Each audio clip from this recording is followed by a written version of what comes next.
Okay.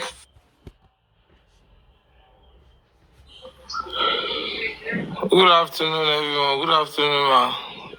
Mr. Yomi, boss. Welcome. Good afternoon. Lóòótọ́. Well, boy. Ó ti gbé kólóòsì lọ interview. Èyí Yorùbá kò rí sọ. Èyí English. Àǹtí Àṣàbí ọmọkọ tó ṣẹlẹ̀. Wọ́n ṣe practice. Ráyọ̀mí, wọ́n ṣe practice fàdúrà nílé wípé ṣùgbọ́n in case o tó bá bá rẹ̀ bí tí kò yẹ kó tó báwo ló ṣe máa ṣe. Àwọn ọmọ sọ pé kó bọ́ta. Ìgbà tó tún máa bọ́ta náà, ó tún wá ṣì sọ. Wọ́n ṣe edit interview yẹn ní number one. Àdúrà ṣe yí nǹkan tó ń ṣe àdúrà yẹn ni pé ẹ̀rù ń bà gbogbo wọn ẹ̀kọ́ ọ̀gbọ́n nu interview ni wọ́n ti cut interview yẹn pa. Ìwọ tó yẹ kó jáde kó sọ̀kọ́ tó pa ẹ̀gbọ́n ẹ̀ olówó àánú kitchen. O kò gbárùwò lókè, o sá lọ sókè. Lẹ́yìn ibẹ̀, o sọ̀kọ́ tójú ẹ rí lẹ́yìn ìgbà yẹn tán.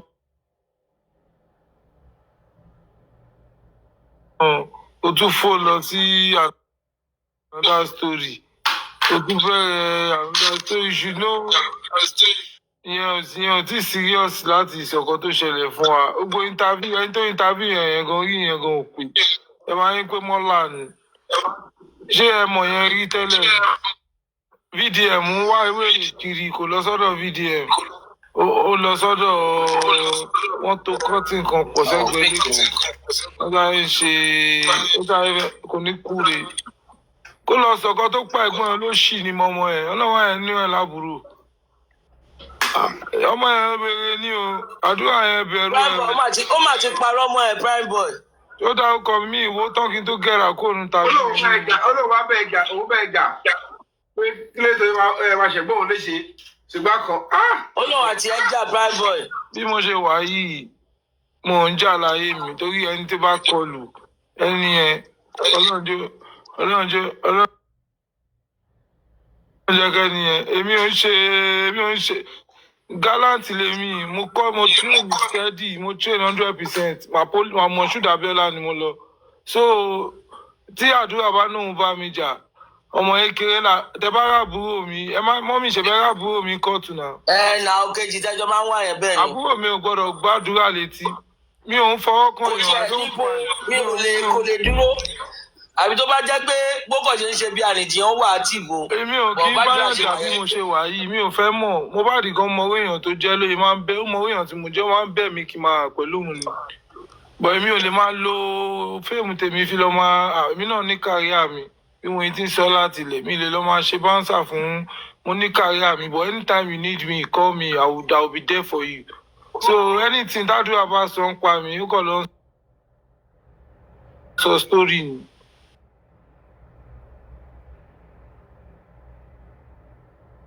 Story ló gbogbo wọn náà lọ sẹ́wọ̀n pẹ̀lú ògo Ọlọ́run. Mo sọnù fídíò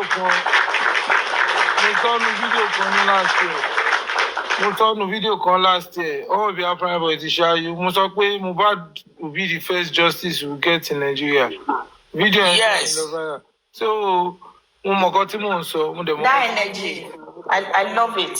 Mo repost it, but I saw it. Gbogbo ilé tó ń ṣe ìdádúrà ń lọ sí interview ẹgbẹ́lé tó yẹ pé tó ń to cutting pọ̀ tó ń dọ́lọ rẹ́ǹtì studio 50,000. Ẹni tó ṣe interview yẹn kò ní license, kò ní anything, kò ní wọn mọ̀ rí, kò sẹ́ni tó mọ̀ rí. Ogun mélòó lẹni yẹn? Question kí ni orientation mélòó ló wà lórí ẹni yẹn? Ẹni yẹn gan wà educated enough to interview him. We need someone like Mr. Yomi, very dark one. Go to Níjọ́ tí Mr. Yomi interview ẹ̀ wọ́n náà wọ́n ẹ̀ bá yàdúrà jẹ wàhálà ibẹ̀ ló máa kú sí. Mr. Yomi níjọ́ tẹ́ fẹ́ interview ẹ̀ ṣáà bí mọ́mí ẹ̀ sọ yín kodò. wọ́n fẹ́ lè nà yín lórúkọ àjọ yẹn. question yẹn kan lè máa bèrè lọ́wọ́ wọ́n kó gbogbo ẹ̀ wá ẹ̀yin gan gíràn ẹ̀yin gan kẹ́tì ẹ̀mú mi náà níbí. ẹ̀yin máa máa rẹ́rìn-ín. kò tí ẹ sọ. He doesn't have that confidence. ẹni tó interview ẹ̀ yẹn ta ni family ẹ̀ ta ló mọ̀ rí Nàìjíríà platform wo. olú yẹn ni ohun tó ṣẹlẹ̀ sí Mohbad ṣẹlẹ̀ ẹ fẹ́ ẹ pọ̀.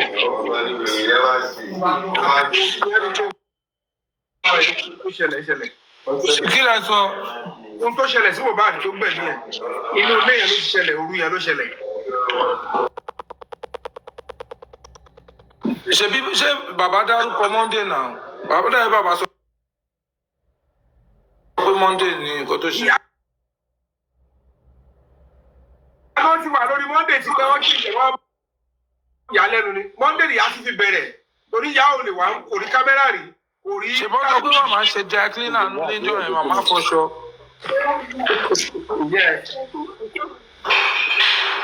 alágbàfọ̀ exhibit alágbàfọ̀ evidence. ẹ mọ̀ kan Mr. Yomi this story is complicated like báwo ni màá ṣe máa fọ duvet aṣọ ẹ̀jẹ̀ ọmọ mi Ọlọ́run má jẹ́ irúgbìn ẹ̀ láyé mi so báwo ni. tó bá jẹ́ aṣọ ẹ̀jẹ̀ tó bá jẹ́ pé ìsọfọ́nì àtúnṣe ìyá ẹ̀ bẹ́ẹ̀ ti ṣe dry cleaning nǹkan wà bẹ́ẹ̀ ni kí làbáká. ṣé àgbàdo àlọ́gbọ́dọ̀ bí ẹ̀ ẹ̀kọ́ yìí láyé strong ẹ̀ lè bá sáré fọ̀ nǹkan pátá ìgbọ̀ ẹ̀ ti gbọ́dọ̀ ìpátá jùlọ mọ́ ya ẹ̀ ń dì for 1 week gan kò gbọ́dọ̀ kó pátá gan ti kákó máa ń dì ìyàtọ̀ wọ́n ṣẹ̀ jáde lára ẹ̀ tó ṣẹ̀ lùzọ odidi àbíkọ́ àgbà. Ó jàmàlà lọ́jọ́ tọ́mọ ẹ̀ kú ni. Ó jàmàlà ni. ó rò mọ̀lá. ó jàmàlà kẹ̀. Ọkùnrin ó ro àmàlà lọ́jọ́ tọ́mọ ẹ̀ kú. Bàbá ló sọ náà. Bàbá ló sọ. ẹ wo Mr. Yomi ẹ̀yin tí òkè ẹ ti wá UK ti ṣe káwa là ń fèsì ẹ̀ báyìí wá nǹkan wá ọ̀tọ̀ máa fi sáṣà láfẹ́ mi o. wọn lè ráwà pa àwọn pípù yẹn burú.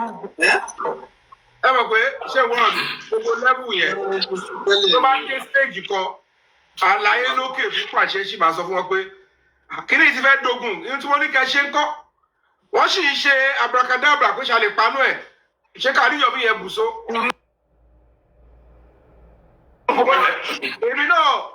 èmi kan ṣe mí Mr. Yomi Tinubu kò mọ̀ pàkó tó ń ṣẹlẹ̀ yìí di ọlọ́pàá kò mọ̀ pàkó tó ń ṣẹlẹ̀ yìí àwọn wéréje tó wà létí àwọn gangan ló ń bo ọ̀rọ̀ yìí tọ́rọ̀ yìí bá jáde síta with our voice irú àwọn bdm yìí sí. September 11th. Mr. Yomi, it's not about protest. Mr. Yomi, it's not about protest. Máa ń dá ogun lẹ́nu. Tí protest ṣe mọ̀ kan tẹ́mi fẹ́ já yín ni wípé this is my friend and I need justice for him as well. And I've been hurt through the process as well. But me ìfẹ́ kan tẹ́ pé àwọn máa kóra wa jọ tẹ́ pé kí ibi tá a ti wá justice fẹ́yàn kan ká má tún lọ sọ ọ̀pọ̀ ẹlòmínú. So nídìí yẹn we only need the voice of people like Very Dark Man, people like you, people like more and more tó máa fi débi tó ń lọ ibi tó ń lọ gangan. That's all we need. We don't need protest yẹn ó lè fa wàhálà wọ́n lè àwọn kan lè ti gang up kọ́ wá yin anybody pa wọ́n lọ́ máa mú wa. obi ẹ bá fẹ́ ṣe ṣé o gbọ́dọ̀ mi ní Nàìjíríà of today bọ́n ṣe pàṣẹ látòkè yẹn ẹni tó pàṣẹ kọ́ ló máa lọ ṣiṣẹ́ yẹn àwọn náà máa láwọn ń gbìyànjú ni òótọ́ tó wà bẹ́ẹ̀ lọ sí tó bá dẹ̀ ti kọ́ náà wọn tó bá kọ́ wọ́n sì lè dàrú ẹ bá gbà ìpínpà kan Buhari travel lọ sí ìkíní kan ó wá sọ fún IG ó ní I said you should go and put your stuff in this area kó post office ẹ̀ síbì ó ní kí ló ṣẹlẹ̀ kò mọ̀ pé kò tiẹ̀ kò dáhùn bó ṣe lọ dé wọn àbáyé ọ̀tọ̀ ní kọ́tọ́ lọ ṣe. The point is the language of the oppressed, like I'm saying, is peaceful protest. Protest then Europe, aláriwo ẹ̀ nígbà tó ṣe tara ọkọ tó jáde lára ọkọ ṣé wọ́n pa anybody? Ṣé anybody kú ni? No sir, no. But ó máa débi tó yẹ kó dé gbogbo. Emokan, no, Mr. Yomi, no, me, if I can marry big pay, alone, you just can't go. But these people, the more you are planning, they are planning as well. So this time around, Prime boy, please let me say this. Anything the machine should not be now. One dìbò lọ́wọ́, àsìkò bolawa yìí. Ẹ má lọ fẹ́ prime boy. Tí wọn bá fẹ́ kí process ẹ wá, I know government, I know what it means to hit the polity. Tí wọn bá fẹ́ kí protest ẹ náà ìwé káwọn NSC kọ́ náà fẹ́ strike. Tó bá sọ pé àwọn fẹ́ strike, tó bá kó máa affect àwọn solution máa jáde. Ṣùgbọ́n tó bá ti jẹ́ kó lose time ẹ̀ bá ti lose time yẹn, tára bá ti dẹ̀ wọ́n, fẹ́ protest ẹ̀ ní result kankan. Mr. Yomi, to strike when the iron is hot. I need to let you know, Prime Boy, that right one láti protest as a citizen. Charity gbogbo tí gbogbo ipá bá ti pín. Let me say, mo rí pé lórí platform yìí sìn, I just want you guys to see my own word in another side. My own is, we don't need, since 13 protest, any movement. Truly, we are seeing movement. It's angry changes, angry kokon, but it's not please, can you let me talk? Please, ma, please. I only have little time here. So, listen, I want to Mr. Yomi, ẹ ti bá wọn wà ní office, ẹ ti bá wọn ṣe meeting, ẹ ti go through a lot of, ẹ ti stress, ẹ ti ṣe gbogbo ẹ ti kó èrò jọ. You see, anything at the end of the day. I've got to read the week, topic here based on your voice. You understand? Now VDM is in this case. Now voice VDM now who's okay. Who is more than VDM that we can run to again? That will bring the matter up again. To take it serious till we get to the top. Go Mr. Yomi is in. They need to move one-on-one. There is the president. I'm not talking about one-on-one. And they will talk about Mohbad case. I understand. He knows about Mohbad case. He knows already, but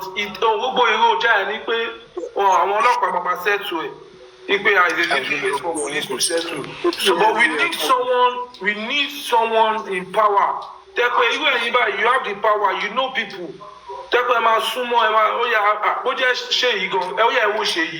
Irú lẹ́gẹ́ Miami gan ọjọ́ tí mo bá dìkú lẹ́gẹ́ ké tàbá sọ fún lẹ́gẹ́ Miami gan ókè ẹ mọ̀ pé lẹ́gẹ́ gan ní voice ókè ẹ̀yin náà ẹ̀dẹ̀ wà ní industry lẹ́gẹ́ ọ̀rọ̀ justice mo bá di ẹ bá sọ fún Ṣèyí ó yá Ṣèyí kó sọ fún dáadé pé what is the police doing kọ́tẹ̀ sọ̀rọ̀ ń pa ẹ̀ because people are not resting until we get justice. That's the only thing we can do. We need someone powerful. Can I say something, please? I know what I'm saying. Yes, you have a point. We have a point. We also have. Okay. Yeah, let me say this. Sherry, nǹkan tí kò yé gbogbo wa ni pé perspective tó ní kálukú bá fi wò ó máa ní justification fún ṣẹgẹtẹ and other perspective tí ó yé mi yẹn tí ó yé Prime Boy yẹn ó mọ ohun tó ń sọ bẹ́ẹ̀ but perspective tèmi náà fi wò ó tó yé mi tí ó yé Prime Boy yẹn ó mí pé mi náà ní point. Sherry, in everything in life there are all different ways to get to the top or to get to what you want or to get to what you need. It has not to be one way. Now tá bá sọ pé gbogbo ìta tí ń ṣe látijọ́ yìí àárí kankan yes ó kàn mú wa keep talking ní kò kàn mú wa keep talking okay but perspective tó ní kálukú bá fi rí ni ara ìdí tó kó jẹ́ pé kò kàn mú wa keep talking ni pé nígbà tí èèyàn bá gba diplomatic route or ẹni tó gba political route or ẹni tó gba legal route ṣe rí pé àwọn mẹ́tẹ̀ẹ̀ta yẹn ojú ọ̀nà náà ṣì wà but wọ́n máa play game wọn báwo ló ṣe yé wọn sí on that field tí legal way tó bá ń drag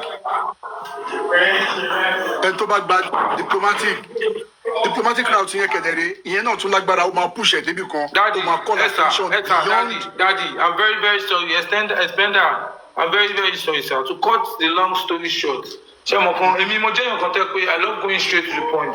Torí mi ò ní time, ọmọ àbí àmọ̀ nǹkan jù mí, but nǹkan tèmi kàn fẹ́ sọ ni wípé before I leave, sir, I'm very sorry. Ni wípé we have tried a lot of I mean, tell me English mo fẹ́ lò fún. I've tried a lot of ways. And the only way that I see working now is the voice of the top people. Mr. Yomi, when you started it, I'm on Kotatiri. When BDM started it, I'm on Kotatiri.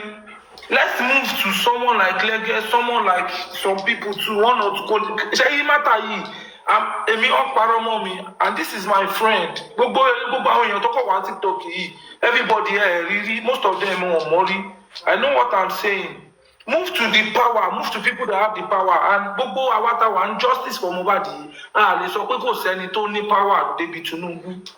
Irú Mr. Yomi yìí sì, bó jẹ́ Lẹ́gẹ́ lẹ́ máa pè fídíò kan pé Akwa Lẹ́gẹ́ báwo ni Ṣèyí Tinubu báwo ló tẹ̀ lè bá address public about.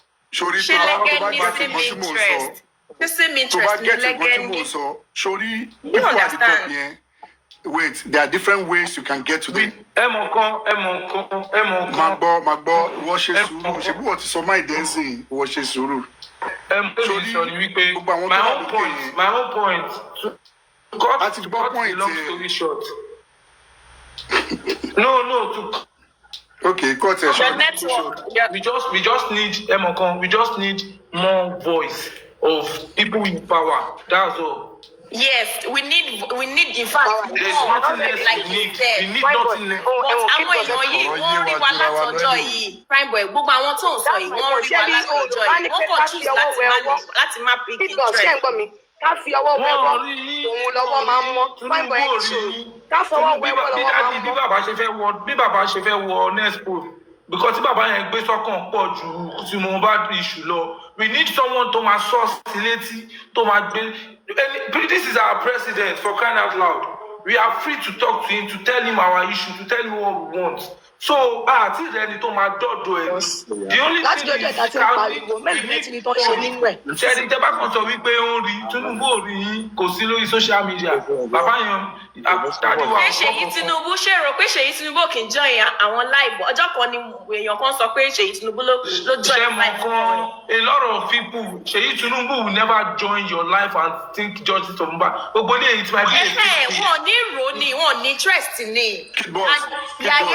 Àdìgbò bá kàn dàbí pé àkàn ẹ̀rọ ìlọ́gìnì létí wọn. Ẹgbàgbé gbogbo yẹn. So, wọ́n ní sọ pé open letter to the presidency. My point is èmi ṣèyí fún Wùmí lówó. Ṣèyí yóò fún Wùmí lówó. Wọ́n ṣe máa ní wọ̀n rí wa.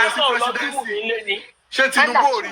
Protest ṣé mọ̀ pé protest ló trigger wọn tí wọ́n fi gbọ́rọ̀ táwọn èèyàn lẹ́nu gba ìpàgọ́ pé massive. tó gbé sínú pépà Tinubu ò rí ó fi pé kó déwájú ẹ̀. Tí massive máa ń rò pé yóò pariwo lásán. the way they stood for the onset. The massive bá jáde wọ́n máa dá massive. That's what you don't understand.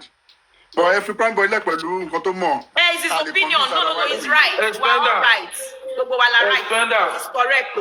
Mistake tá a máa ń ṣe nìyẹn. Mistake tí gbogbo wa máa ń ṣe ni wípé ẹ fi prime boy lẹ̀ pẹ̀lú nǹkan tó mọ̀. Ṣé VDM matter yìí dè ní nobody knows how the gbogbo interview ṣe ṣẹlẹ̀.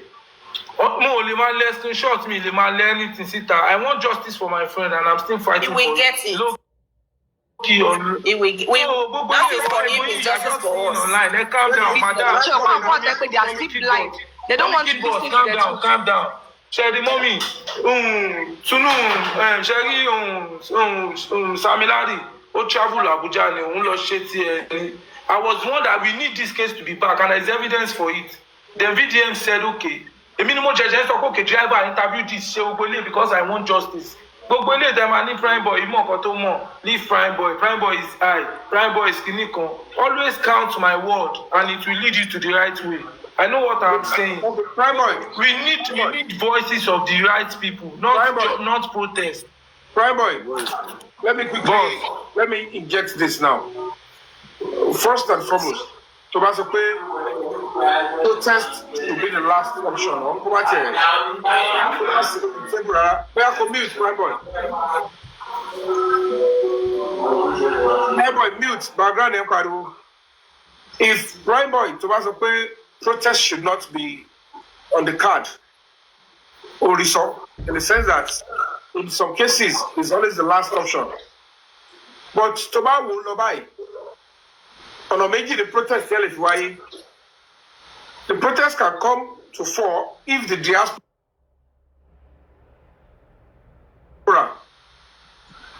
choose to take it as a full responsibility.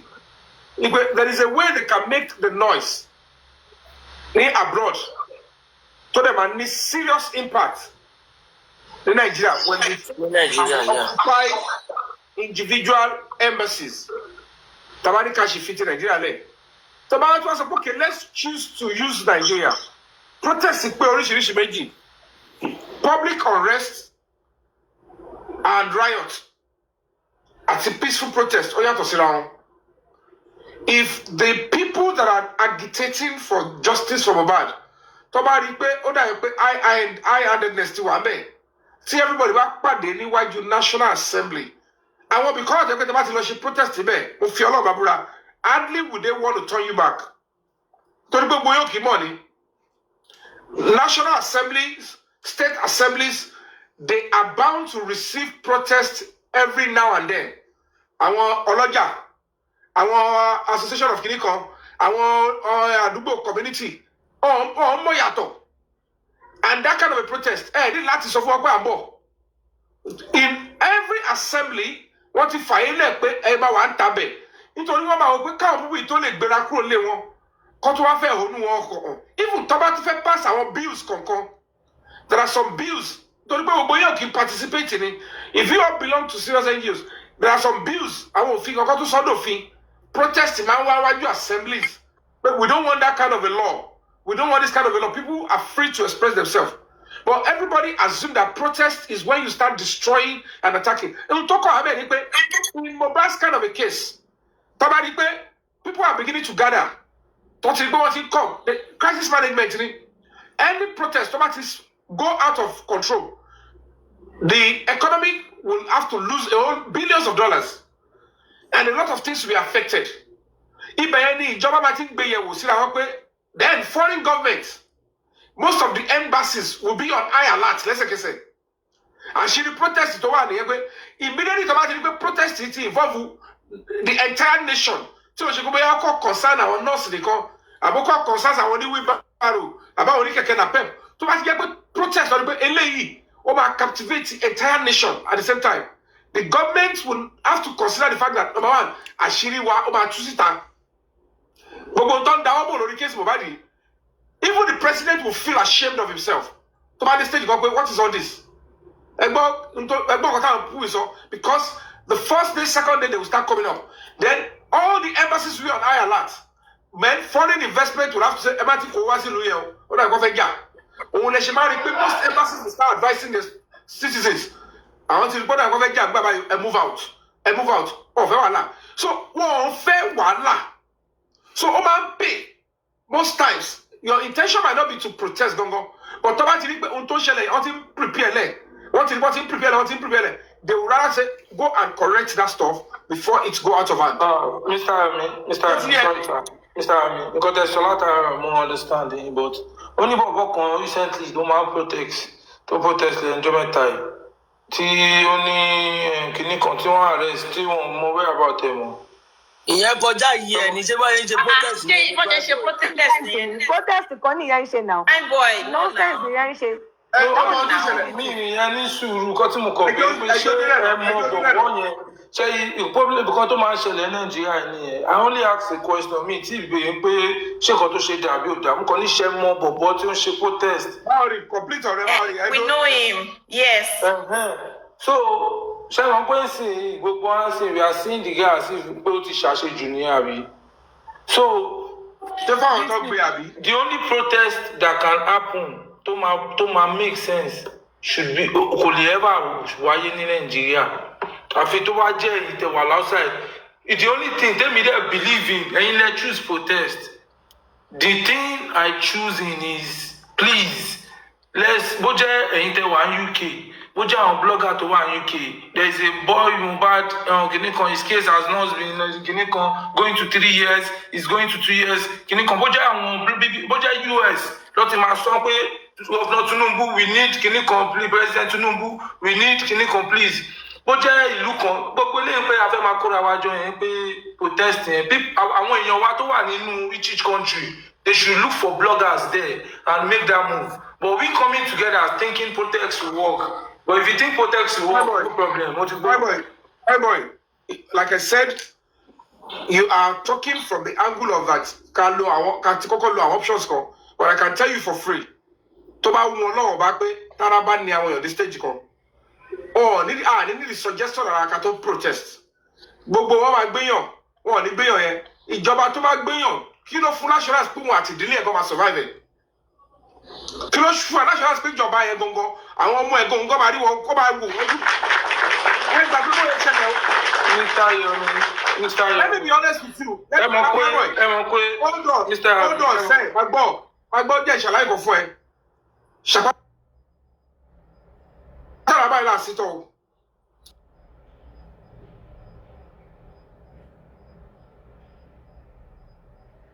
Ìkọ̀kọ̀ ló máa ń lò gbogbo kéésì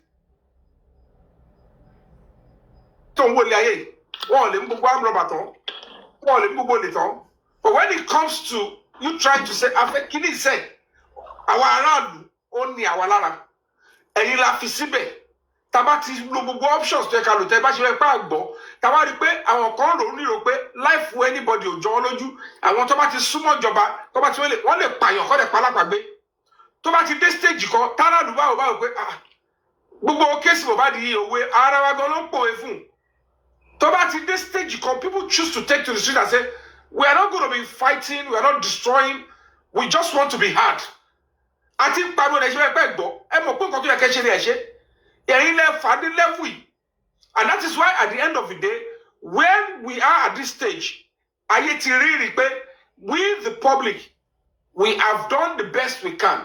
Like I said to you, tó bá máa lead nígbà tí ẹ ń sàṣìmá bẹ̀rẹ̀ under former military head of state Buhari tó bìlì pé kò gbọ́ pani abẹ́ Buhari la fi protest almost 15 days táwọn èèyàn bìlì pé wọn ò lè protest ọjọ́ kan nígbà tí ó di last even protest tó ṣẹlẹ̀ lọ́dà Tinubu they said kò lè sẹ́ni protest tó máa dàbí ensars ṣèbí torí pé àwọn celebrity àjáde pẹ̀lú ẹ̀ baba one person tàbá tẹ̀lé lẹ́ẹ̀kan pé ó lọ nìyẹn but core of the matter is if we keep looking at the health of the society àwọn èdè kan wà jẹ́ pé àwọn púpù yìí ibi tó ti rí owó nìyẹn any protest will stop a lot of them from getting money for that day owó sitting allowance owó oríṣiríṣi gbogbo ẹ̀ máa stop because when there is protest ọ̀hún dúró sí tòsí wọ́n máa yá dànù ni wọ́n máa kọ́ ya lọ èmi ti gbé plane ẹ̀ẹ́fẹ́lẹ́ torí wọ́n mọ̀ pé ọmọ bóyá owó Ọlọ́run ló wà nú àwọn aráàlú tó fi ń kí gbà yẹn ká ní owó Gaddafi ni ta ló lágbára tó Gaddafi ló gbà wọ́n yẹn. Yomi èmi mọ̀ pé the voice tí àwọn ìjọba ti ever listen to ò ní kí wọ́n kóra wọn jọ it is our constitutional right freedom of expression freedom of peaceful assembly constitutional right wa ni tá a bá ti mọ̀ we will always know what to do and what not to do eléyìí tó yẹ pé wọ́n hijack we understand cheget ó ti yé wa but this time around tó bá ti dójú ẹ̀ like Mr. Yomi said kò sẹ́ni tó máa kọ́ wọn mọ́ kò sẹ́ni tó máa kọ́ wa as a matter of fact need deliberate Nigerians are not ready I keep saying this thing we go see this conversation kí gbogbo yín tó mọ̀ what next to do and like play we are getting there. ṣé wọ́n pé mẹ́ta lè ti ibùdó àwọn ọ̀dọ́ mi fẹ́ ṣe báyìí ṣé wọ́n pé mẹ́ta lè yẹn ọmọ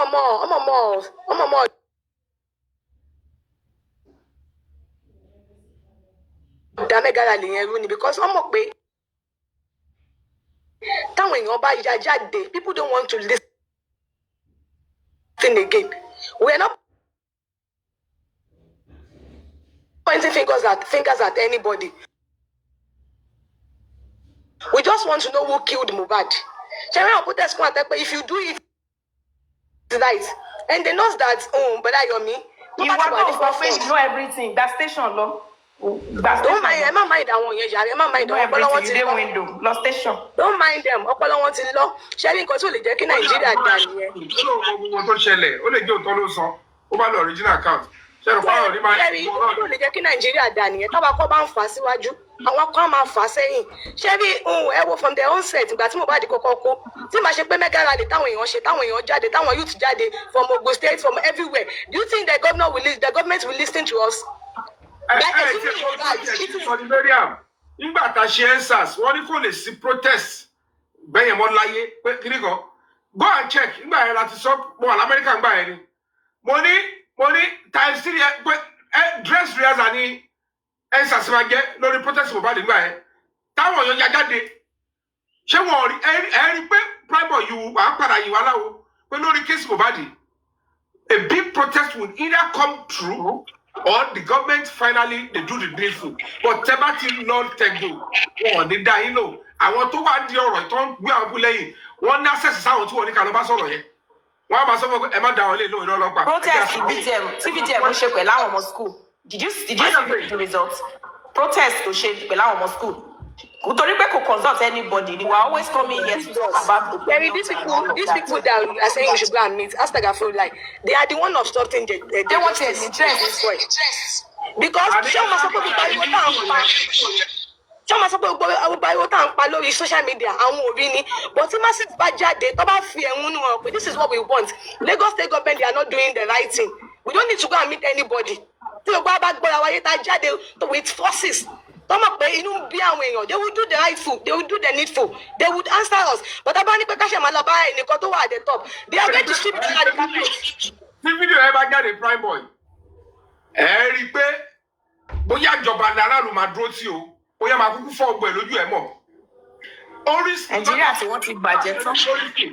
èmi ti sọ tèmi dáadáa ẹ rí i pé máa padà yìí mi láwùjọ. bíbọ̀s pẹ̀lú gbogbo nǹkan tá à ń rí tó wà nìyẹn àwọn èèyàn kan tún ṣe ń attack VDM. wọ́n mọ ohun tó ṣẹlẹ̀ with what we are seeing ẹ wo interview tọmọ yẹn ṣe bí àná àdé ni ló ṣe yẹn tó bá jẹ́ pé lóòótọ́ ẹ sọ pé ọmọ yẹn ò yá ẹ wá lọ gbé nọ́ọ̀sì wá láti ta ẹ jọ sọmọ yẹn ò ní parent ni because nǹkan tó lè pààyàn within 20 minutes that means the person is in distress for a very long time more than hours lẹ́ni yẹn ti wà in distress ọmọ yẹn wá sọ pé òun ní phobia fún hospital ẹ wá pé bàbá ẹ kẹ́ ẹ pé ìyá ẹ what are you people riding?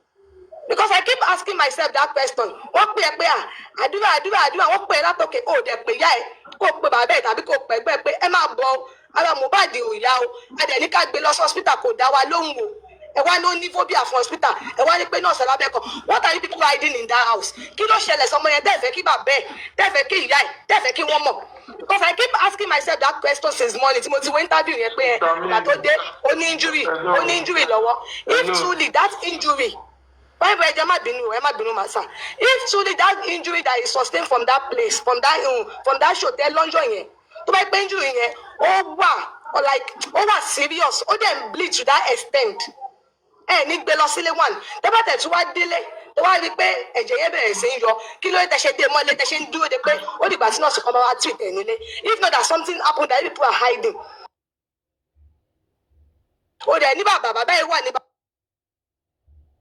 bàbá yìí wà ní Kòròdú ìyá yìí náà wà ní Kòròdú kò ń ṣe Abẹ́òkúta ni wọ́n ti ń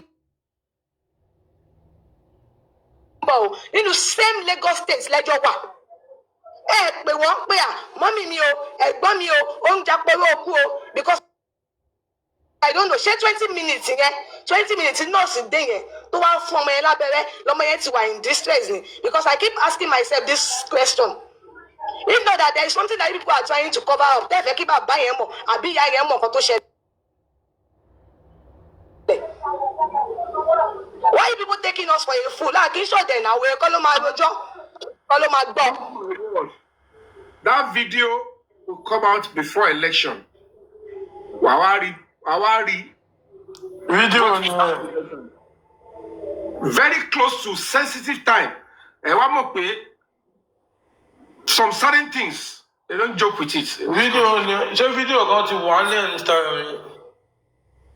Òǹbẹ̀rẹ̀ lọ́wọ́ mi. Play tó wà lẹ́ẹ̀ fún ẹgbẹ́ mímọ́ tó gara tó wà lẹ́ẹ̀ farabalẹ̀ kó bọ́ọ̀dì o.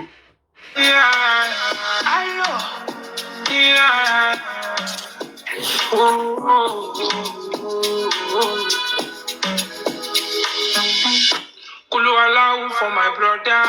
Ileri Oluwa lover. Eni shele yi o ma lover. Very soon. Shebi you dey tell me many things. Them no know wetin I dey go through. Cause you no tell me you going so soon. Any pakunugun kin kadun. Any pakalamago. You don't see a man, bright boy. Ele confirm. Oh, one leg. When those ones, one more to join now.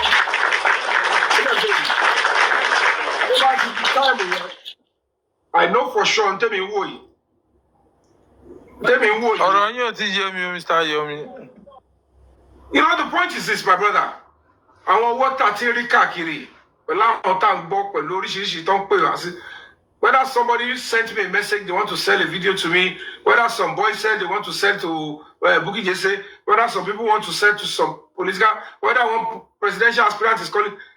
When you see things like that, penultimate general election, politics, political science is very dangerous. One thing to discredit, they will mess you up. And within Nigeria, a little of that, wow. This is what they are protecting. And let me go. Only and I get came up with. It only back on 4 lepon. And she was shaking the mama position like for. The matter is, I get it. I'm not officially.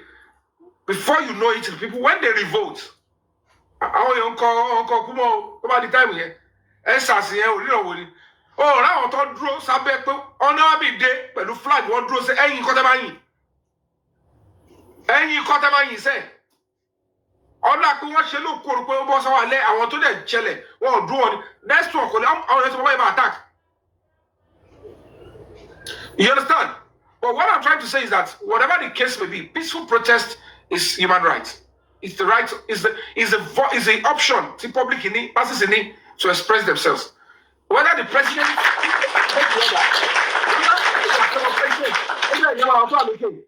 it has been established in the public space. One whether the president is interested or not, whether he's too busy, trust me, very shortly. Think about shaky politics here. I want to down one scene. Now the president is in passion. I mean, don't say I lost shaky si boy eto she. Ah, padà sọ pé ṣé fẹ́ kó bá mi ni. Ṣé fẹ́ bá mi jẹ́ mọ́ mi lórí ni. Èmi àti Mohbad are clean torí mi ìwọlé Mohbad mi kó tó pa. Get the justice. Kó para àwọn tó wà ńbẹ̀. Because tó wà ńlẹ̀ kò ṣe pé kò ṣe kò tó heavy. But they know what they are doing. You understand what I'm saying? They know what they are doing. And trust me, the public, they are already to sensitized already. In ọjà, wọ́n ti ń pariwo. Even boy test ọ̀pọ̀ gbé, ó ti wọnú ọjà. Look at the reaction of people in the market. Everywhere. Stand by. Everybody will stand by. That is any to need what I'm calling political knowledge. The masses are already on the brink. What is it? In Koloko need to trigger just a clue. Maybe 2 or 1 minute video. Last all. People should have some comedy protesting, man. Because like me go on your react, we're gonna go, about boss it also over fit corner anybody. To believe who are the so it's always that way. Because Mama Belu, I want to buy Jack. I Jack at the quite boy, or the borrow one. I realize I want dear. No one the cover up we. I want to queer they will join the masses. In Coloma, Kumasis Pacola, while I didn't hear. You understand? Come on, at the stage here, go baby you. And it's a lady, come on. Mo sọ yìí náà mo dúró náà wọ́n fẹ́ kó ná mo ti wá tí wọ́n ti jóná ẹ fi wọ́n sílẹ̀ máa wòrán. Ìwọ ṣeré ìwọ kò ṣeré iléeṣẹ́ rẹ̀ ṣá ló máa gbà iléeṣẹ́ rẹ̀ ṣá ló máa gbà ṣó mọ̀ pé ìka gan kó dọ́gba yé máa fi bẹ́lẹ̀ mi ìwé jọgbà.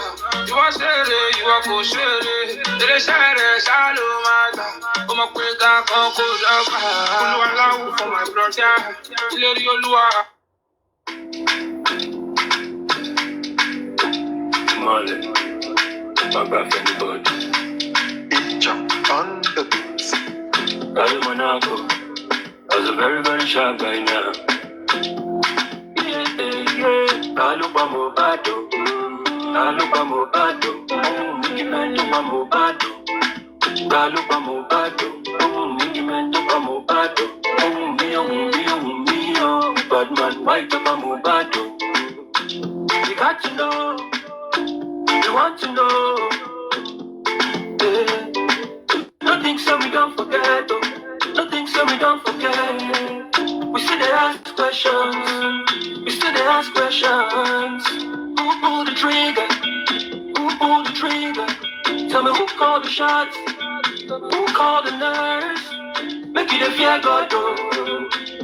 Even if you're bad, but I don't bother. Yeah.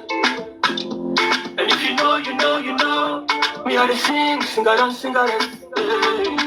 Talupa Mobado, Talupa Mobado, Mickey man Topa Mobado, Talupa Mobado, Mickey man Topa Mobado, Mio, bad man, why Topa Mobado?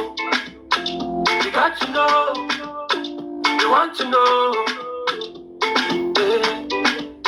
If I ask you for my cloud, and you tell me say I smoke loud, you don't go ask you for the same my cloud. Oh yes, I think now everybody smoke loud. So what I will say is this, Prime Boy, September 11 is a very significant day in justice for Mohbad. Peaceful assembly. It's all important if Nigerians can save the struggle. If we can come out, even if we come out, Talosi command, if everybody in front of each embassies, naturally it will be done on the government because the embassy is like the Aso Rock. So that alone will have an impact. Secondly, only wa shikini ko ginger on to abroad. At least abroad, people are free to protest peacefully. So that message you get not only to the embassy, it will get to even the host countries. And then they were like, what's going on with Nigerians? Then they will be calling the ambassadors. Kilo shele, Nigerians in being key, reports. And then they start asking questions. And then all them will start asking, sending message. Kilo shele. What is Mohbad? Check on this spiral out. Because town abroad. Talking better. I am saying, I want to the so the Nigerians in diaspora are the Messiah. And the Nigerians to abroad the Messiah. Even this Vitabadigo, I want to not be level. Nigerians in diaspora, to me, I've said it over and over, they are the Messiahs. And what it takes to talk about a civilized society, what it takes to talk about freedom, what it takes to talk about a dignified society. Tobacco Beresin Beraka, I got September 11 years. I'm not for consistency in Nigeria, but Tawaga in Nigeria good. All embassies, major embassies, Canada, New York, London, Germany, Ireland, Bubon Jade, about 100 people. I got him on son, and you got him on son only. President because but we ambassador by send the report. But am I a Nigeria, Mr. Yomi? Nigeria gonna be Nigeria. I didn't just say almost a way about the signal pay unto timber and bayo. You got out to go in Wafile Shebai. And when that is happening with them, the message will be getting to the host country. Then the Ministry of Internal Affairs in Luye, I wonder about Kilo Shele. Then they will start asking the ambassadors. Nigerians are protesting in our country. Oh, they complain about Shele. And one complain about Shele. And they report for Annie. So we are also observing. Okay, send intel to the IG, send to the president. But Kilo Shele. I'm on one complaint. Because do you understand? So, can you master I know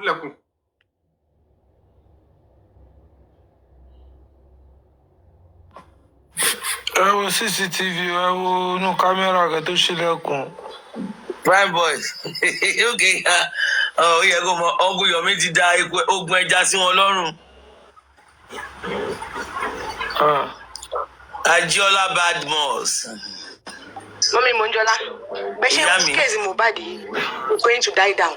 with the situation, people are not ready to back off. Our lórí ọ̀rọ̀ 2 years. Ta ló ready to back off. Nobody is backing off until they tell us what killed Mohbad. Báwo èèyàn ṣe ń para ni àmọ́ ẹlòmíì tí òun wá social media tẹ́ bá gbọ́ àwọn nǹkan tí wọ́n ń sọ because these people they are not telling us the truth. Ẹ bà gbogbo mental health àwọn èèyàn ẹ bàjẹ́ ẹ jáde ẹ ó ní ear infection ó ní kinní kan ikú mélòó ló pa ọmọ yẹn bí almost 10 ikú ni wọ́n ti kálẹ̀ tí àdúgbò bá jáde lónìí kí làdúgbò jáde fún this time around it's coming to this ó jáde láti lọ́jọ́ yìí. Yes, now, Ojade now, because they know that people are getting to the root of the matter. More blessings, sir. People are getting to the root of the matter. So people are not ready to back off. Nǹkan tẹ́ no pa Mohbad yẹn ṣe afẹ́ rí. Nǹkan tó ṣẹlẹ̀ sí Mohbad lálẹ́jọ́ tẹ́ dé láti show yẹn. Afẹ́ mọ̀ Prime boy sọ pé Mohbad sọ fún òun pé CCTV wà nínú ilé. Orújọ́ ẹ̀rin Wùmí jáde. Ẹ jọ̀ọ́, ẹ má fún boy yẹn ní relevant o. Ẹ má fún relevant o. Torí pé ó lè lọ fẹ́ fọ ọkọ mi lọ́la ipe bí ló ń pa prime boys. So Eka agree. Do we look out for the foreign embassies? Let's mobilize ourselves country by country.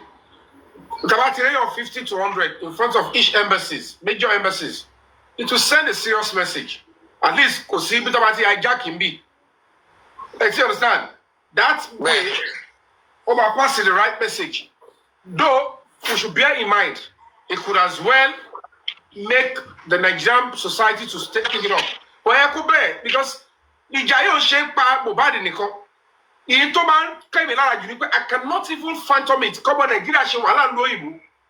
Kó dẹ̀ dé Nigeria láàrin ọ̀sẹ̀ kọ́kọ́ ti bẹ̀mí ẹ̀. Kó bá lè padà sí. And the way they no, that's too bad. They live in fear. They be going by pé wọ́n máa ní ilé bàbá ọmọ kí pọmọ lẹ́rù kó ṣe bí táwọn ọmọ Nàìjíríà tó wà ló ìbò. Tó bá dé Nigeria báyìí, wọ́n wá káyà sókè. It's because it's not safe. And to make it safe, ọmọ Nigeria náà ló máa ṣe wàhálà ẹ̀ tó máa fi wà safe. So they need to understand that this kind of a movement, it's a message and it's an exercise to be useful for, particularly Nigerian staff who want to travel to Nigeria after the Mashiwala. And they should do so. They are not getting it. No, get any. They thought it's by one person. They thought we're trying to fight one. It's Nigeria at large, society at large. It was a situation not to do. They want to form any judgment in Nigeria, they want to form any judgment today. Justice. It is what is called the normal thing in Nigeria. Money can settle everything. All right. It depends on what is the normal thing. Adiola, which country are you? Connect our country by country, major embassies. You? Oh, my God. What is for the normal routine in Nigeria? There's nothing that you cannot buy. Ṣé get? Àti wá rí bí nǹkan tó ná. Mo ti wá sá lọ. Mohunjola. God bless you, man. Right. Boy. Thank you, my boy. Thanks for coming. Thank you. Inshallah, we'll get justice. Amen. Prime boy, sir. Tatabondu. Yeah.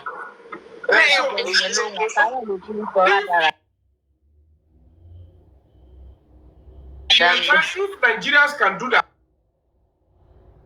for the struggle, maybe I would still support the idea of Nigerians standing in front of embassies. If people can do it in Abuja too, Abuja, only money I jack Abuja. Only difficult. It's not hijack because you understand? And Lagos is very sensitive because of its economic. It's the economic melting pot of the country. So, but to the stage, you cannot consistent to especially when our voices are loud on the fact that we have a new lead. Can't say about pursue new lead here. Adiola bá yín sọ̀rọ̀ Adiola ní UK ló wà. Wọ́n gba birthday. Oh, good. So Expander is leading the UK, coordinating the UK one. About it to coordinate it in New York. Can I so coordinate to Toronto? I can appear in any of the places. Okay, I book your holiday for. I don't understand. To be in the protest, right? So let's come in our black, hold your candle, and then. Arrange it in New York. Ẹ má ṣe fẹ́, ẹ má ṣe fẹ́. Ẹ wá lọ síbẹ̀ kẹ́ wá lọ ayáàkì ẹ̀ nílùú tẹ́ wà tẹ́ mọ̀ pé ó lófin kẹ́ wá wo bó ṣe máa ń rí. So wọ́n á rí tó bá rí pé àwọn ti gbéra bẹ́ẹ̀ yẹn. Normally it's still a message. Tó bá wà fi do time yẹn tó bá rí pé they are planning a protest across all embassies. Kò sí bó ṣe fẹ́ rí the host country tó bá rí pé ó lè náà èrò pọ̀. Ẹjọ́ ta ló wà ní New York? Mọ́mí light on. Yeah, ẹ bá arrange protest fún.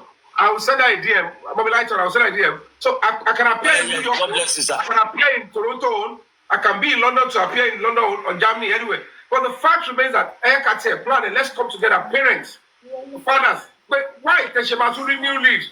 Tema protected. Why would there be another from the president and the police are not doing anything? Tabashe, òun ló wá jẹ́ kí message yẹn pé a nílẹ̀ ọ̀tún ṣe jẹ́ pé àwọn tẹ́lí kan lọ́dọ̀ bá president yẹn wọ́n lè wà pẹ̀lú àwọn tó pa Mohbad. Only the president kan lórí fẹ́ kí lùdá lóhùn lórí.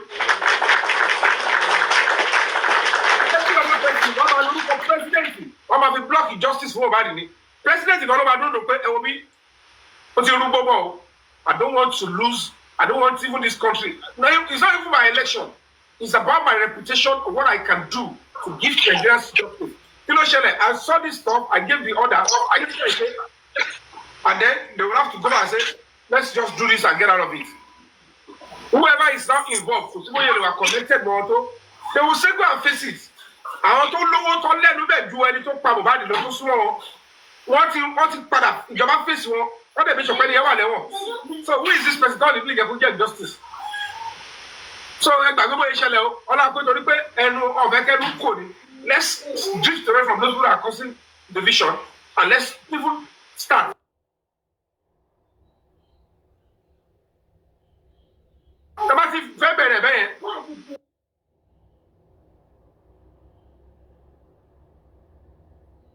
Wọ́n lè wá igi protest yẹn gbọ́dọ̀ lẹ́ẹ̀kan tó dá wa lóhùn.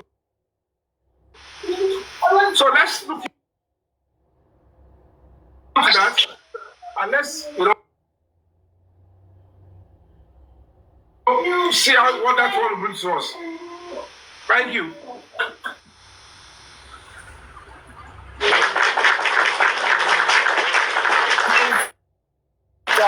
God bless you, my sister. Good afternoon, man. Sister, ìjẹba lọ protest o. Ṣé Canada lẹ wà bí UK àbí New York? Oh, she's in France. Ẹ bá lọ sí September 11. Oh, France no wow. Okay. Yes, she's in France. Good afternoon, Mama. Well done. Volunteer lead each particular country. Our state, local state. The Bible one is state the embassy Nigeria. It's our country. All the embassies are our country. When they are showing interest. So show interest now because they want to come home because and they know and they know that if it's one was anybody tó lè wá hijacking kankan. Now àwa táwa Nàìjíríà tó jẹ́ pé àwa gangan ló kọ̀ jù ẹ̀rù ń bà wá. Ṣé ti rí implication of what is happening on Nigerians? Àwọn náà la máa help ara wa. I'm telling you, ọ̀bọ̀ yìí kàn fún wa ní, ó kàn fún wa ní avenue, ó kàn fún wa ní kíní ni. Ikú ẹ̀ yìí ó kàn fẹ́ fi ra Nàìjíríà ni. Honestly, but only if we are ready. Only if we are ready. Getting too much. Àwọn èèyàn fẹ́ wá sí Nàìjíríà, ẹ̀rù máa ń bà àwọn èèyàn. Tó bá gbọ́ náà, tó bá jáde síta. Manchester. Tó bá jáde síta, tó bá ní ìgbà fún ẹ̀, tó bá ní ìgbà from Nigeria. Money Nigeria. German Peru Nigerians go everywhere. Then it's better for all these our government. Nigeria embassy one out of the Nigeria house, no one in Manchester could say embassy. But it is okay if everybody can meet in London. The London embassy, if we all meet there. Foreign media go back. The foreign media will capture it and they will look at it like Look at what is happening with Nigeria and over affect Nigerian government will very shell because. lè ṣe lẹ́kọ̀ọ́ ọkùn Yomi ò sí nílé o. Lè ṣe Nàìjíríà ọkùn Yomi ò sí nílé o. Ìní yọ.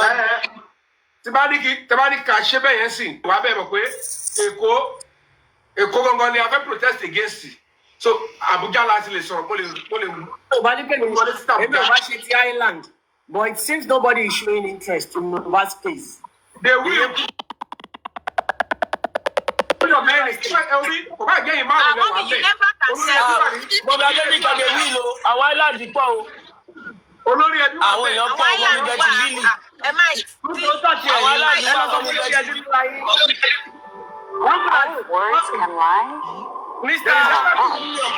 Nigeria embassy in New York. Mr. Yomi, èmi tí ẹ mọ̀ Nigeria embassy tiwa. Ayé Buhari èmi mo pẹ̀lẹ́ tó kọ pósí fún Buhari lọ́dọ̀ tiwa. Màá lọ bá yín wá fídíò yẹn máa send ẹ̀ sí. Jésù. Ó ti wá kú báyìí. Àgbẹ̀ fún Buhari àbùdá tó kú last day náà ni. Owó tí wá kú báyìí. Ọ̀rọ̀ báwo ni kú wọ́n ni? Ọlọ́run darí jì mí. Ẹ jẹ́ kí wọ́n rí Facebook lórí àwọn àrè. Pósítà yẹn gan, ó yẹ yín. Island tó. Èèyàn kan sọ pé Island.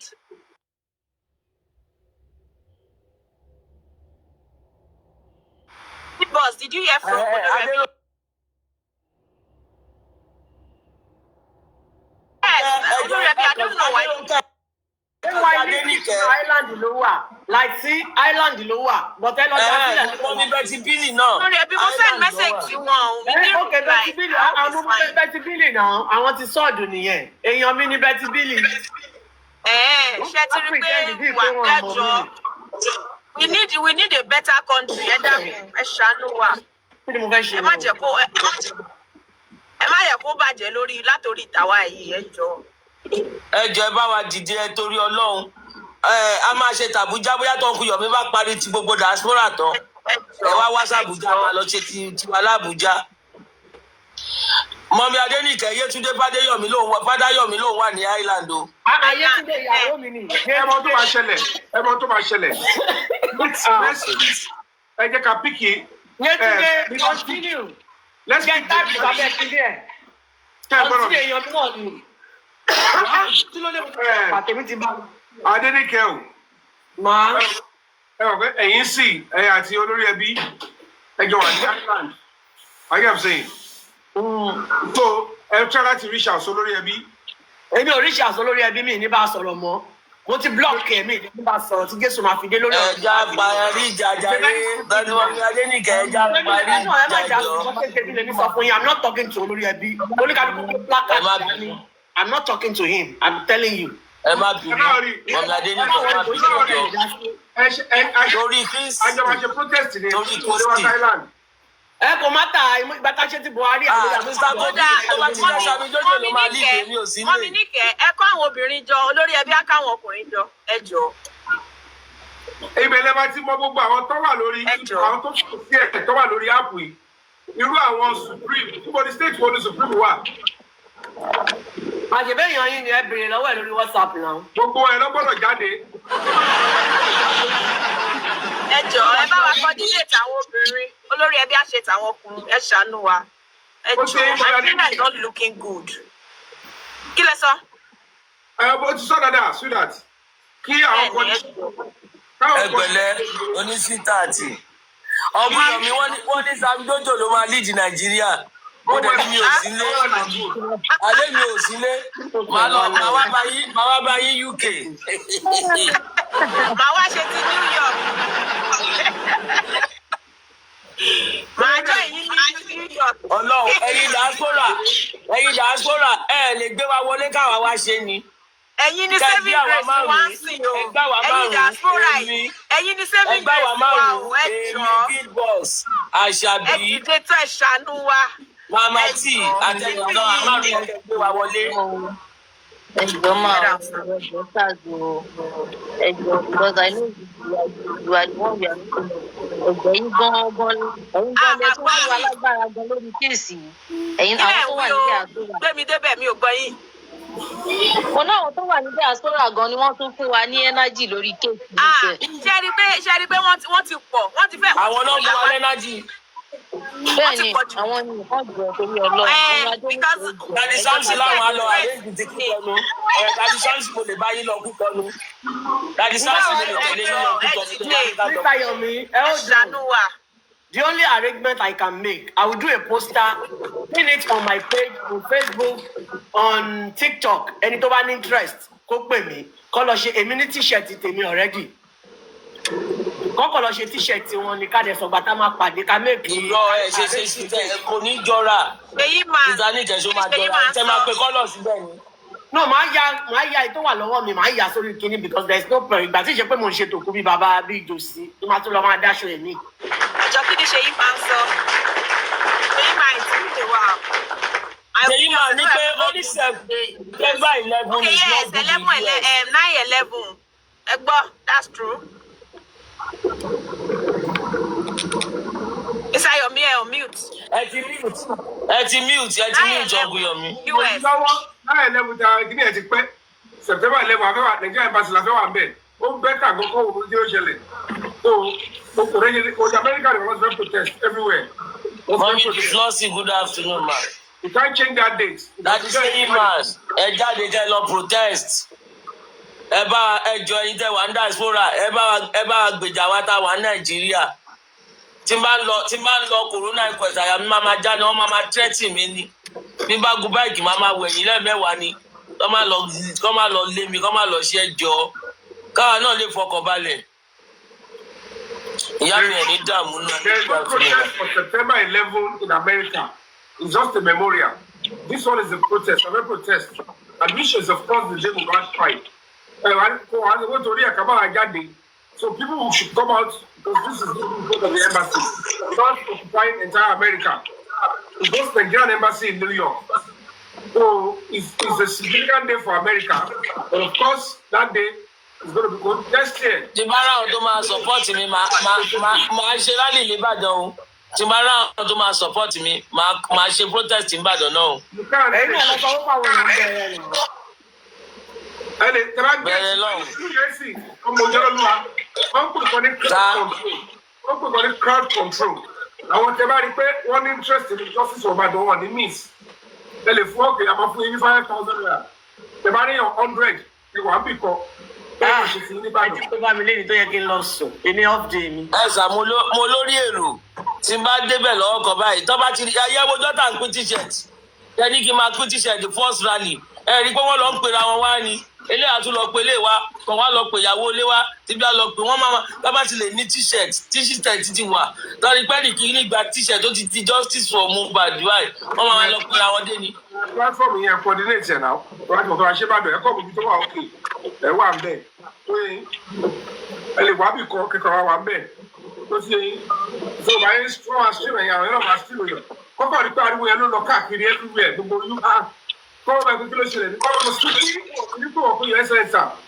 something is happening with this Mohbad case all over the major countries, Germany, everywhere. All the embassies have been occupied. So occupy Nigerian embassies. Try to occupy Nigerian embassies. Why are they occupying Nigerian embassies? Because the government that you are representing here is not listening to us about Mohbad. Then they will listen. They will say, okay, we've heard you loud and clear. Don't be surprised. Now is when the president will come out and say, the president will back up, don't react. See, governor, I'm not react.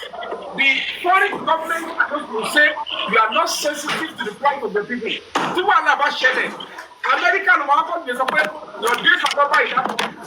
I want to point in the butter, never butter. I should over social level. Because you cannot be insensitive to the plight of the people. But when people are they are saying the right way. Talk about politics. Talk about feel accountable. But about the president, all the ambassadors are saying, what is said, Kilo Shelley. You need to pay attention to this.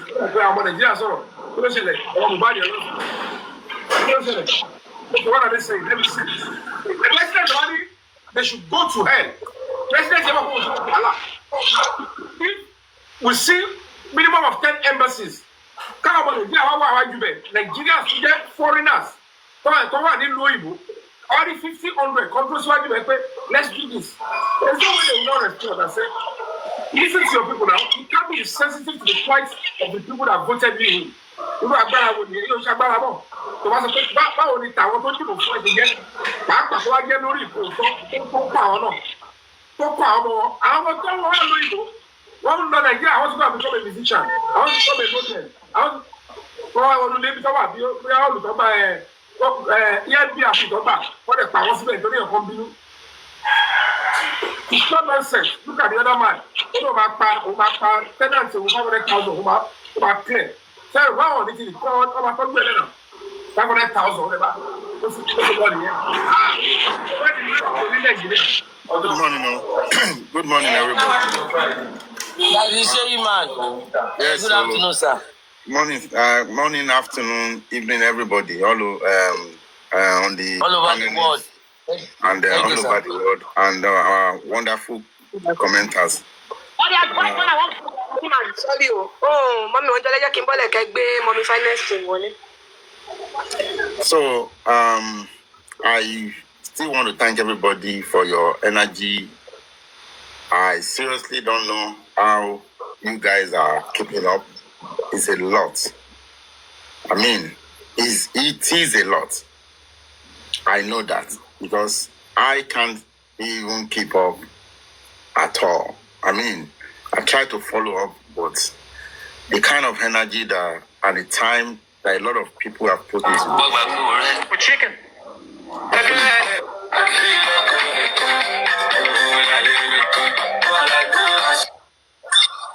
that a lot of people have put into this course is commendable. Why I came up is this. Yomi, I want you to listen to me. I am not against protest. And protest is a tool that is available to us as any citizen of any country all over the world. And it is not a crime.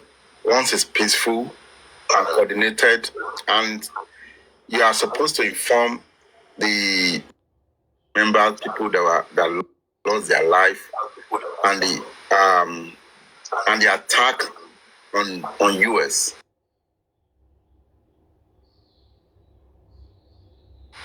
That has never happened before. A lot of people died. People that have given their life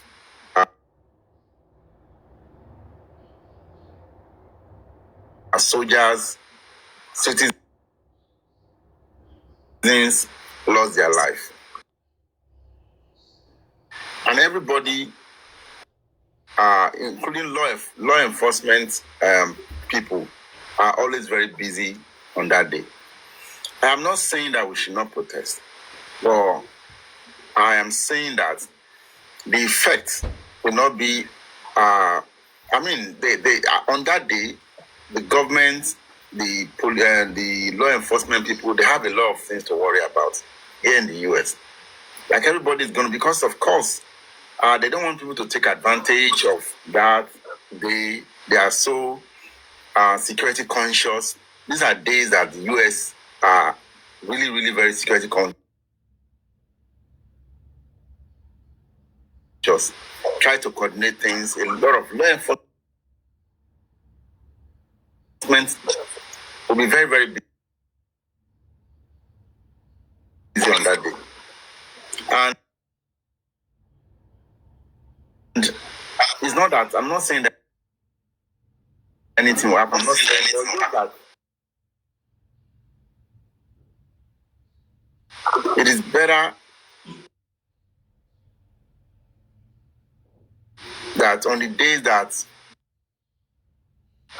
it will be noticed, like when you are doing an event,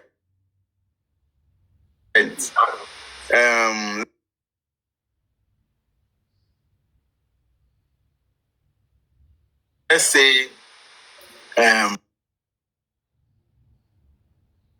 governor has an event that day, and you now put your invite for that same day. It is very, very unlikely like that you get prominent people to come to your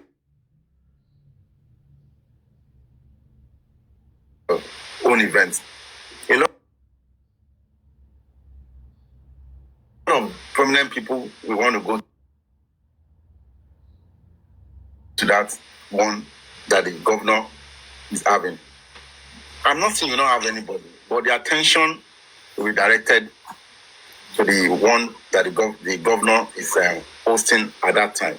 So that's what I'm saying. I don't want to. Please, please, I'm sorry. Can you let me just finish? I'll finish and I'll give you the answer.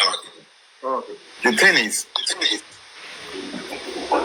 I believe strongly that it will just not be seen. That's what I'm saying on that particular day. That day is what I'm talking about. And I'm not saying we cannot, but I'm just letting you know that you might not really get the attention that you needed. Fine, the embassy can come out, ambassador might come out to address us. But the thing is, you see, when you get attention of international bodies, international foreign governments, it makes a lot of difference because they don't have a lot of police to dispatch into places that is unnecessary, except it's important because the police will be very, very busy on that day. I can tell you for sure. So that's what I'm saying. I'm not saying that we should not do it. Don't get me wrong. But I'm just saying that it would have been, we cannot change. I'm not saying you change. You cannot change because it's going to happen in multiple places. I'm just saying that if we had been nice to choose a separate day and not September 11, a day that this country is in, in sadness, a day that we mourn a lot of people, a day that everybody remember the people that they love. You know? That's what I just want. Hold on, give us. Let me. Can I respond now? I want to talk. I might. Okay, first and foremost, everybody pay respect to September 11 because it's not only Americans that lost their lives. Nationals from different countries lost their lives in that particular stuff. And it is a known fact that they do celebration of their memory every September 11. And I know for sure that now there is always a particular ceremony they do, which I know. If I ask you, I don't know whether you are going to be participating in anyone. And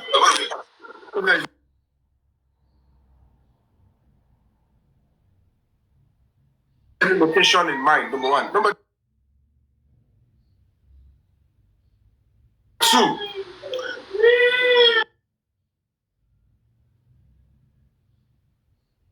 September 11 for Mohbad is also about somebody who was confirmed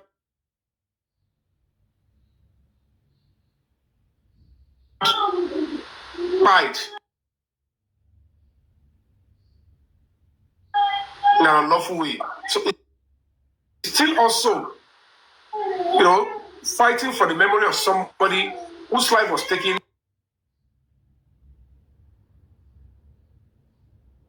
and denied justice. So it's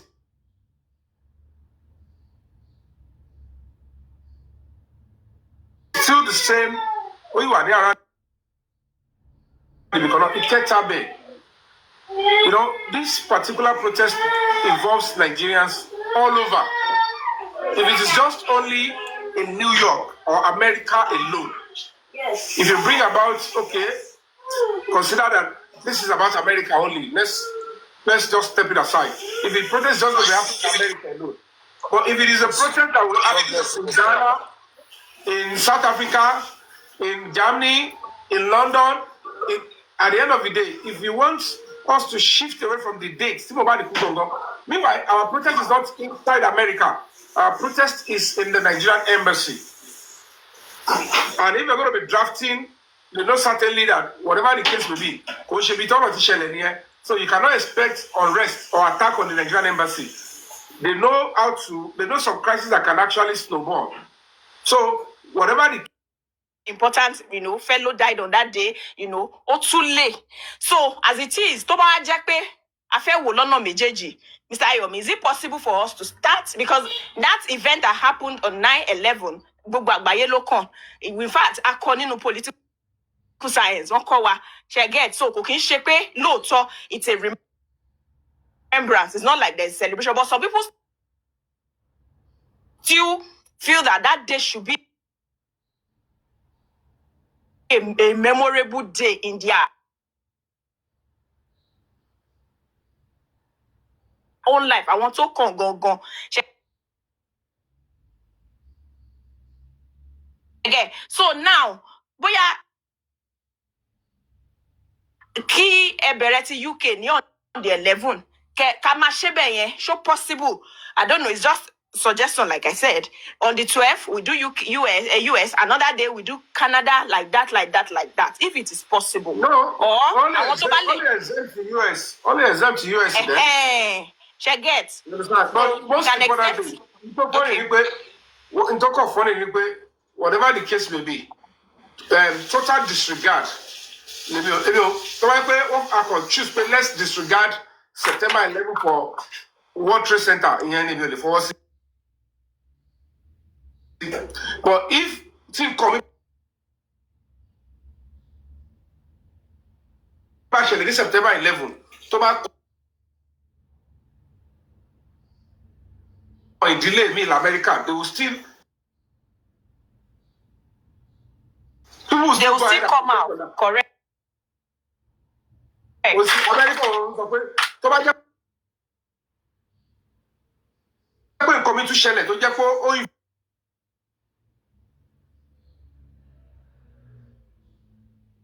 of some set of people. And we have some people that concerns justice,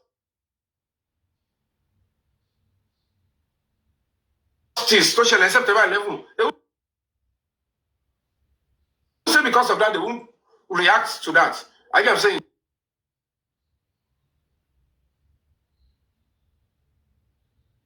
So I know America for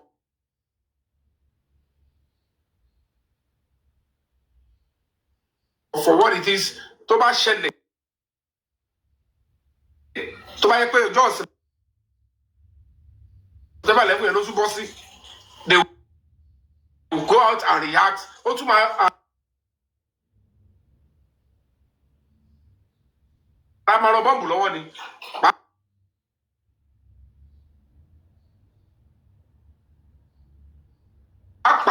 This one is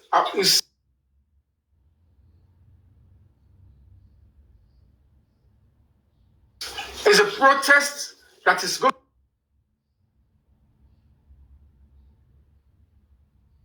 to be domiciled at the Nigerian embassy.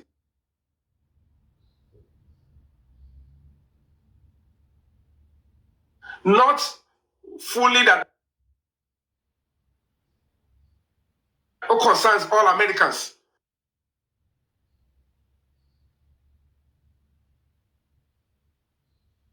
It's Nigerians for Nigerians space for Nigeria matter.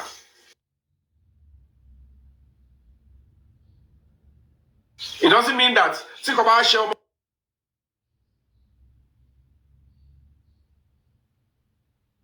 Nigeria in September 11.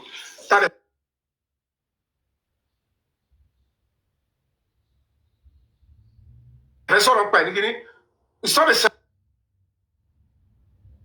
ceremony. In time, God does share Cafe party si rujo yen.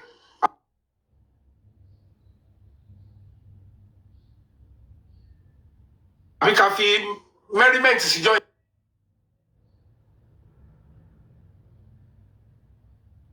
But tó bá jẹ́ pé mournful event.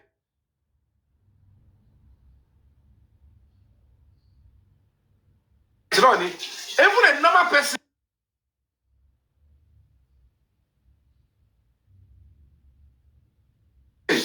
Don't share September 11.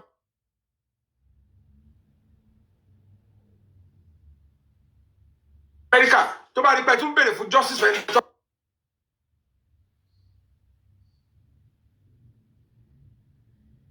Níwájú Nigeria best. Ó lè join ní. Kódà wọ́n pé it's still the same goal.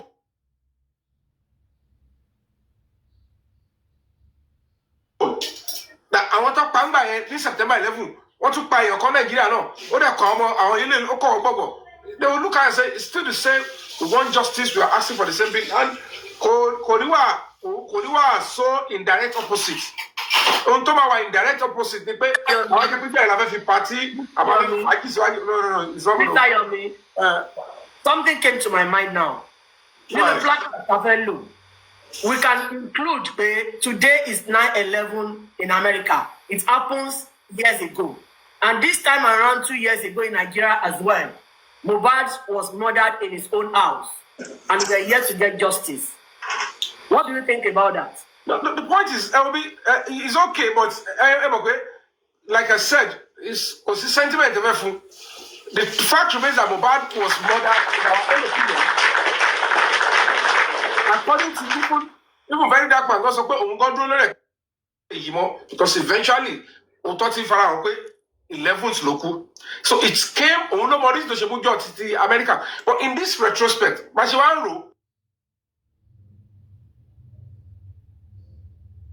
tó bá yẹ pé nǹkan yẹn ó ní ṣe pẹ̀lú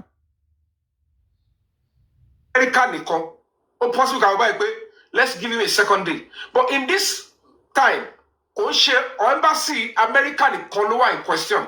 All the embassies are equal, but all the other embassies might not likely celebrate September 11 of America. They might not celebrate it, which is a stuff. I don't even know if the Nigerian embassy in America going to celebrate September 11. Do you know that even the ambassador of Nigeria in the US might not even be available on that day because of it doesn't really matter. I'm just telling you. I am just bringing some facts. Like I said, I am not saying we should not do it in the US. No, that's not my point. That's not why I brought it up. You understand? But like I just it was just good to know, like they say. Well, just good to know, you know. We are good. It's a good observation. And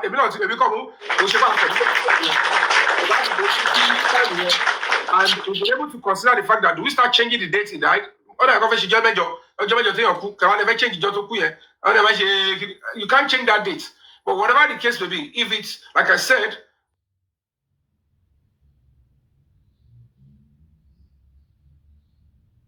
when we look into that, if necessary, they do it the second day, but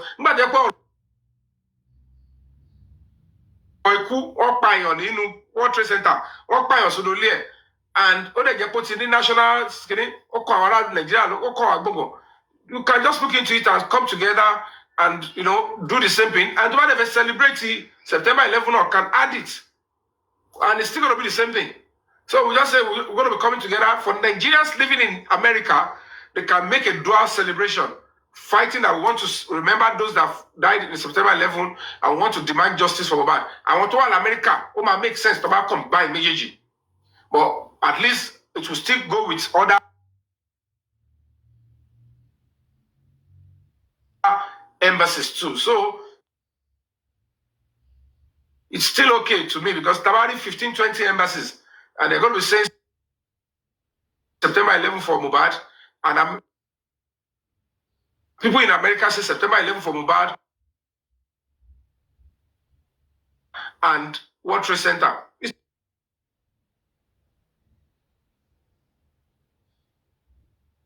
still okay, and police will still do the best they can to protect Nigerians in that particular area for their protest. So it's a good observation, sir. Thank you so much. I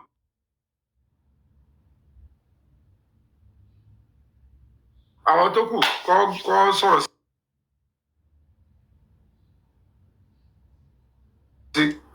if it's a good to go, we'll go and then we'll make it.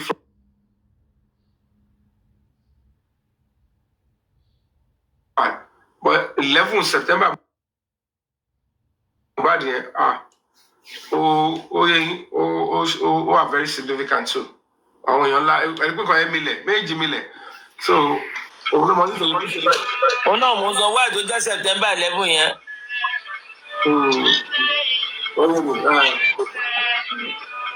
Kò sí wàhálà. Ṣíṣì ní sẹ́ẹ̀.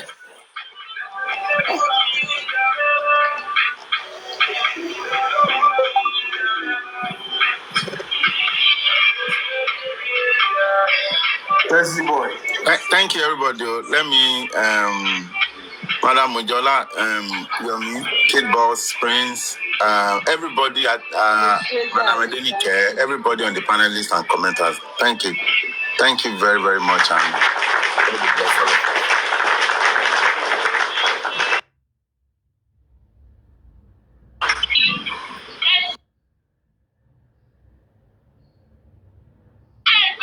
Yes, Mr. Sheyi, thank you, sir. So let's go back. If you support September 11, please let us know so that wherever you are, Germany, Ireland, Poland, everywhere you are,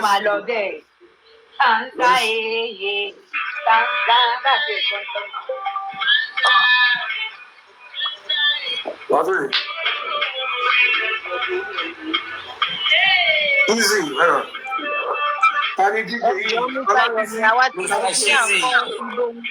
Ṣíṣì.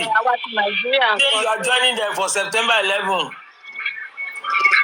Nigeria dey pàdé National Assembly. Aquarius Queen. God bless you, Mama. Thank you so much. God bless you, Aquarius Queen. God bless you. God bless you. So if you are in Nigeria, if you can do Lagos and Abuja, it's okay. Or any other state. I'm in Ibadan. The money interest, I'm not going to put Ibadan. But am I block with John on? Am I block with John on the? Am I block with John on the Lagos state? Mo ti kẹ́kọ̀ọ́ lọ́dọ̀ yín. Ọ̀gbìn Yomi mo ti kẹ́kọ̀ọ́ sẹ́. And am I overnight? Am I overnight? So bá ti ń di aago márùn-ún, everybody please pass ó pọ̀ jù. Am I overnight? And 1, 2, 3 or 4 cameras will be on live constantly. Am I overnight? Am I ìfilẹ̀ sí báyìí? Ọ̀gbìn Yomi bí èlò lèèyàn máa kọ́kọ́ arrange lórí yẹn bẹ́ẹ̀ kí Sam Jojo máa ṣe tèkó tí àwọn bá fẹ́ plan lórí ẹ̀ bẹ́ẹ̀ yẹn. ẹjọ́ wa ń bàdàn ni ẹjọ́ wa ń bàdàn. Sam Jojo ò sí ń bàdàn o. Ó ní bàdàn ló ń gbé náà. Sam Jojo ń bàdàn kẹ̀.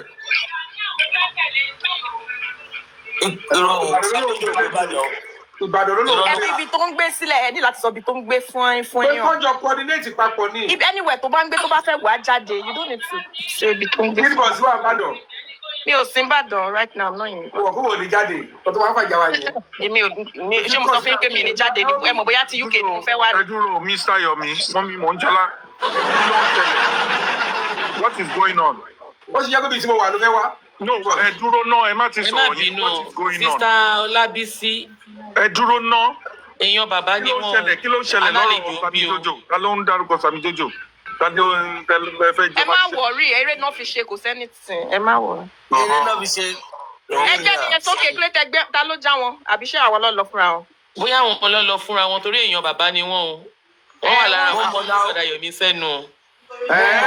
Tóbi ìwà ọmọ Ọlábísí ọmọ ológun. Ẹ máa kọ́ máa bọ̀ kò sí problem. Wọ́n fẹ́ jẹ́ òkú family. Ṣe problem. Dàdí àdì ẹ̀ ǹlẹ́ o, wọ́n sì nà èmi gan mọ̀. Mi ò mọ ọgbọ́n wọn yẹn. Sọ òun náà ẹni yẹn náà máa bú mi àbí? Wà lábẹ́ kí ni kò fi ń sọ báyìí? Wà lábẹ́ àbò wife. Kofi, I'm coming to Canada.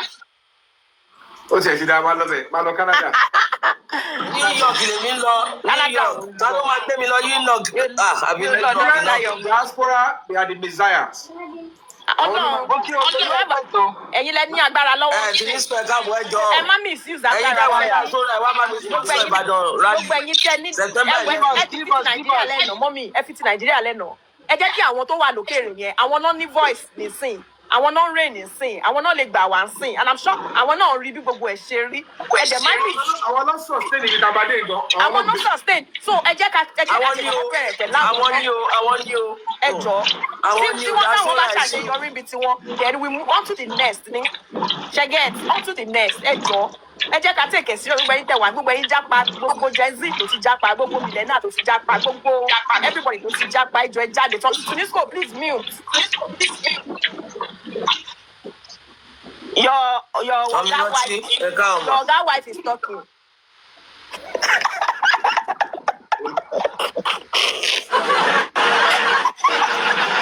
Yomi, Sisi ní níbo ni ẹ ti fẹ́ ṣe ti London? Nigerian embassy in London. The embankment. Sisi. The embankment. Wọ́n ní Nigerian embassy. Ẹ jọ̀ọ́ ẹ ṣàánú wa. Ẹ jọ̀ọ́. Mr. Yomi, tí American embassy bá ní public holiday ìjọ yẹn, embassy ò ní ṣí o. Ṣé holiday wà September 11? Ẹ gbọ́dọ̀ ṣe investigation. Day. It's just a day of remembrance. It's not a public holiday.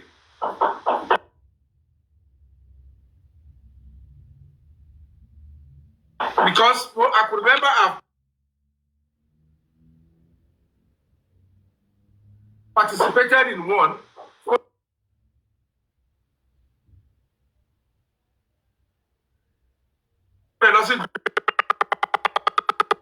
Zero. So only it's just a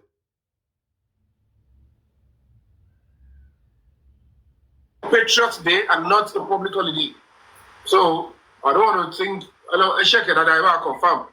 It's a Patriots Day where they remember all those that the firefighter, the first responders, and those that lost their life in the September 11. So I checked that there because to my Nigerian embassy go. So only is federal holiday. Only is federal holiday. Whatever the case may be, to my holiday, only confirm holiday, coffee 112. I understand. Ẹ̀yin ará Amẹ́ríkà ẹ jẹ́ ká kú sílẹ̀ on the 12th ní tọ̀dọ̀ yín. At least káwọn kọ́ yàtọ̀ gbogbo ẹ̀yin ará Amẹ́ríkà. Àwọn káwọn kan tiẹ̀ ṣe fún náà ní 12 fake date yẹn.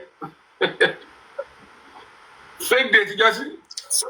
It's a national day of mourning. No, níwájú embassy on the 12th 11 yẹn tẹ́lẹ̀. But tó bá jẹ́ pé holiday wà, they should put theirs on the 12th. Kò sí èyí. Ọlọ́run kú ṣe kò kú ṣe pé a fẹ́ ṣe party, a fẹ́ mọ̀ náà ni. We want to mourn the death of Mohbad. Mr. Sami ẹ máa kú ọdún mẹ́ta níbo lẹ wà látijọ́ ìdájọ́ ayé kò tọ́ yọ àwẹ́kọ̀.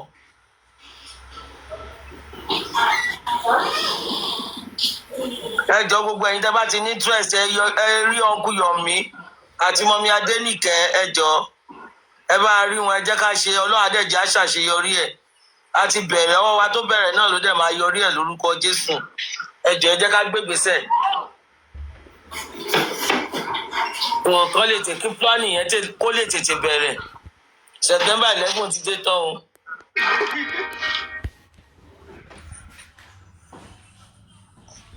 Uncle Yomi ṣe fẹ́ bá play voice note àná tó kù ni. Uncle Yomi.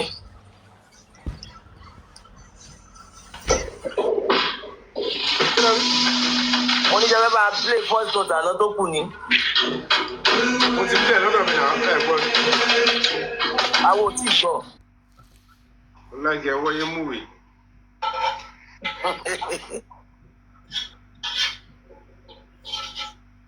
Interview àdúrà bí. Ó ti ìyẹn ò. Kò sí nǹkan kan tó sọ.